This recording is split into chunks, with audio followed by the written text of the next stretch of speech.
It's 2 a.m. Your body is exhausted, but your mind refuses to stop.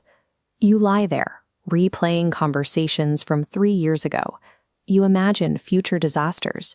You argue with people who aren't in the room and narrate your insecurities. Because this voice echoes inside your own head, you make a specific cognitive assumption. You assume that you are the one speaking. When you believe every thought belongs to you, every sudden fear feels significant. Every passing doubt feels urgent. Every worst-case scenario feels like reality. Human suffering is rarely caused by the events of our lives. It is caused by the stories our minds tell us about those events. Take a second to look at that voice, the one that's been narrating every moment of your day so far. If you have the ability to sit back and hear your thoughts, then who is doing the hearing? This implies that you are not the voice, but the audience listening to it. Because we rarely ask this question, we spend years reacting to a biological noise as if it were our core identity. Your brain generates thousands of thoughts every day. Most of them are automatic. You don't consciously create them. They appear and dissipate like weather patterns moving across the sky. This happens because the brain is a prediction machine built for survival.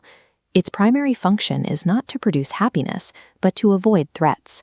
It is constantly scanning for potential danger, failure, or social rejection. This makes the mind sound inherently anxious. This mechanism is a biological protector, but over time we began to confuse the protector for our actual self. You can feel the friction of this confusion the moment you try to sit in silence. Within 30 seconds, the mind completely erupts. Old wounds, future worries, and random memories surge to the surface. We reach for our phones or turn on music to drown out this noise.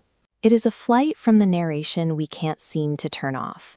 The identity you've built out of memories, labels, and opinions starts to feel unstable when you stop feeding it your attention.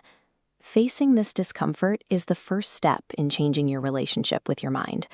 What happens when you stop fighting these automatic thoughts and stop believing every story the mind generates? This is metacognition. It is the ability to witness your own mental processes from the outside. When fear or anger appears in this space, you simply observe it.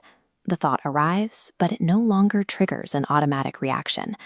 You find relief by standing on the riverbank, watching the thoughts float past, rather than diving into the current to catch them. Think back over your life. Your personality has shifted since childhood. Your beliefs have been rewritten. Your dominant thoughts have changed dozens of times.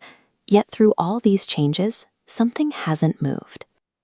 There is a still awareness that has watched every chapter unfold. Mental freedom does not require a silent mind or the elimination of fear. It is the realization that you are the sky, and your thoughts are simply the passing clouds. Tonight, before you fall asleep, listen to the voice in your head and ask, if I am hearing the thoughts, who is listening? If this video added value in your life, please like, comment, and share this video, and subscribe to Mind Reprogramming.